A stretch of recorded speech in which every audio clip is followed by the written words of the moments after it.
Assalamualaikum Bapak, selamat pagi. Waalaikumsalam, selamat pagi juga. Bagaimana kabar Bapak hari ini? Alhamdulillah sehat. Mohon maaf mengganggu waktunya sebentar Bapak. Begini Bapak, saya ada tugas di pendidikan guru penggerak, yaitu tugas demonstrasi kontekstual modul 3.1, di mana saya harus melaksanakan wawancara dengan kepala sekolah dalam praktek pengambilan keputusan yang Bapak jalankan. Untuk itu saya mohon bantuan Bapak. Boleh nih Bapak nih? Ya silahkan, boleh. Terima kasih Bapak. Baik Bapak, selama ini bagaimana Bapak dapat mengidentifikasi kasus-kasus yang merupakan dilema etika atau bujukan moral Bapak?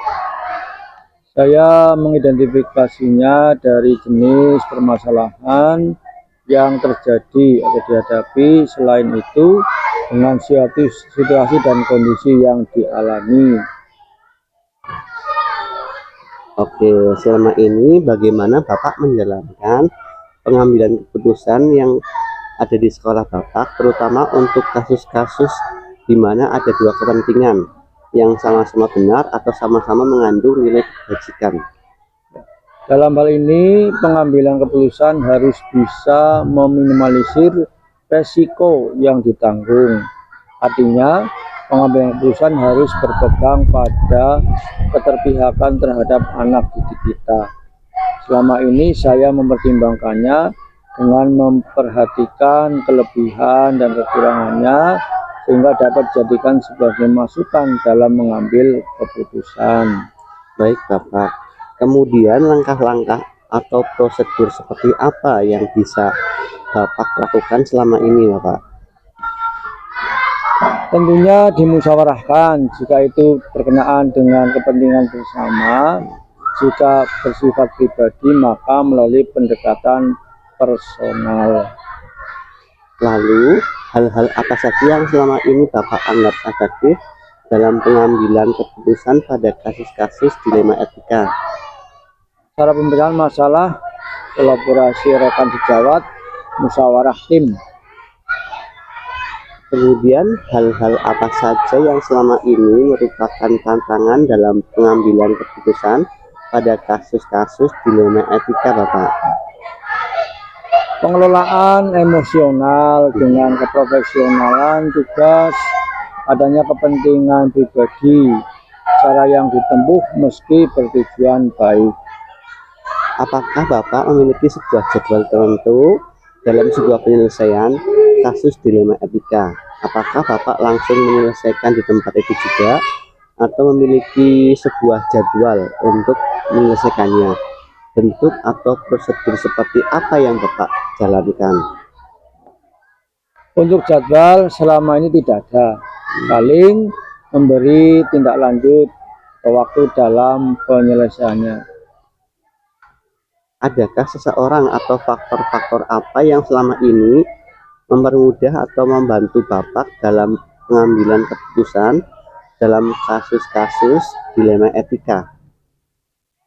Rekan sejawat atau teman yang dianggap mampu dapat memberi masukan terhadap masalah yang dihadapi. Seandainya tidak ada, maka dengan jalan musyawarah. Dari semua hal yang telah disampaikan, pembelajaran apa yang dapat Bapak petik dari pengalaman Bapak mengambil keputusan dilema etika Bapak? Pada intinya, dalam mengambil keputusan, pembelajaran yang dapat diambil adalah senantiasa melibatkan orang lain atau rekan kerja.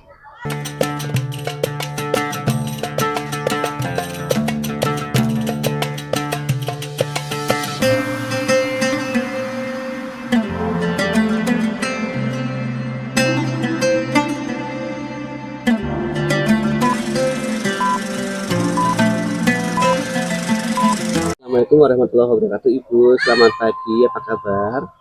Waalaikumsalam warahmatullahi wabarakatuh. Alhamdulillah sehat. Sehat, alhamdulillah. Maaf Ibu mengganggu waktunya sebentar.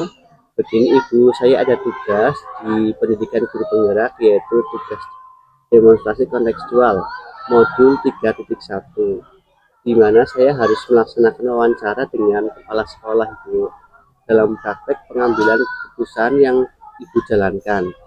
Nah, untuk itu saya mohon Ibu berkenan untuk wawancara ya Bu. Ya, silakan. Boleh. Baik, terima kasih Ibu. Selama ini bagaimana Ibu dapat mengidentifikasi kasus-kasus yang merupakan dilema etika atau bujuk moral Ibu?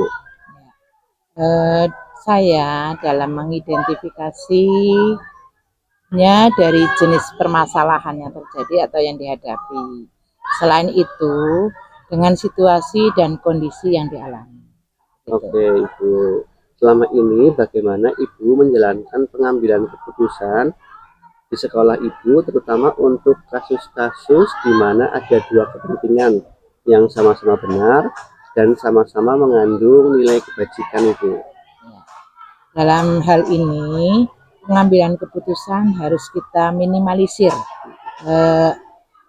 resiko yang ditanggung. Jadi artinya pengambilan keputusan harus berpegang pada keberpihakan terhadap anak didik. Selama ini saya mempertimbangkan dengan memperhatikan kelebihan dan kekurangannya, sehingga dapat dijadikan sebagai masukan dalam mengambil keputusan. Gitu, Mas. Baik Ibu, kemudian langkah-langkah atau prosedur seperti apa yang biasa Ibu lakukan selama ini? Ya, tentunya dalam hal ini dimusyawarahkan jika itu berkenaan dengan kepentingan bersama. Namun ketika bersifat pribadi, maka melalui pendekatan personal. Lalu hal-hal apa saja yang selama ini Ibu anggap efektif dalam pengambilan keputusan pada kasus-kasus dilema etika? Cara pemecahan masalah yang pertama, yang kedua kolaborasi dengan rekan sejawat atau musyawarah tim. Gitu.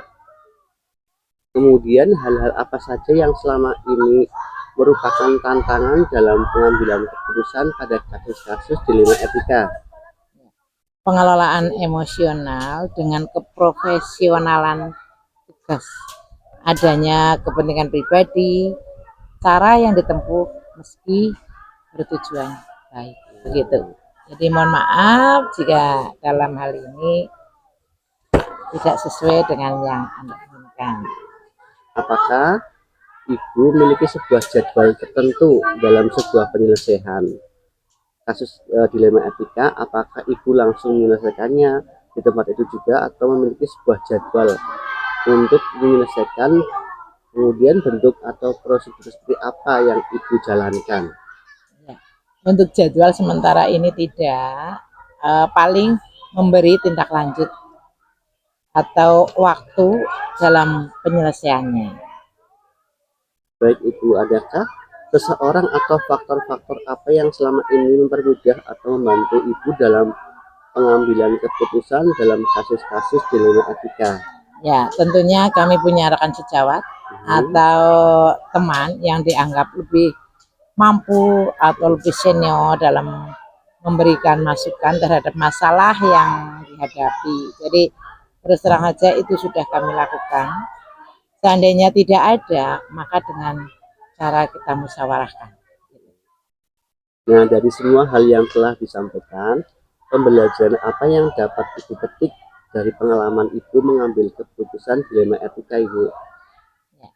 Pada intinya, dalam mengambil keputusan, pembelajaran yang dapat diambil adalah senantiasa melibatkan orang lain, jadi atau rekan kerja, jadi tidak menutup kemungkinan mempertimbangkan mereka solutif untuk mengambil keputusan yang diterima oleh semua pihak. Jadi tidak hanya mementingkan ego sendiri begitu. Baik Ibu, terima kasih atas waktunya. Dari Ibu, saya mendapat banyak ilmu dan banyak wawasan berdasarkan pengalaman-pengalaman Ibu dalam pengambilan keputusan berbasis nilai kebijakan sebagai pemimpin. Terima kasih Ibu, dan saya mohon maaf apabila dalam wawancara ini banyak kata-kata yang kurang berkenan. Sukses selalu buat Ibu. Terima kasih dan Assalamualaikum warahmatullahi wabarakatuh. Terima kasih, mudah-mudahan Mister semakin sukses dalam melanjutkan tugasnya dan tentunya kemajuan untuk anak Indonesia pada umumnya. Amin, amin. Terima kasih Ibu. Sama-sama.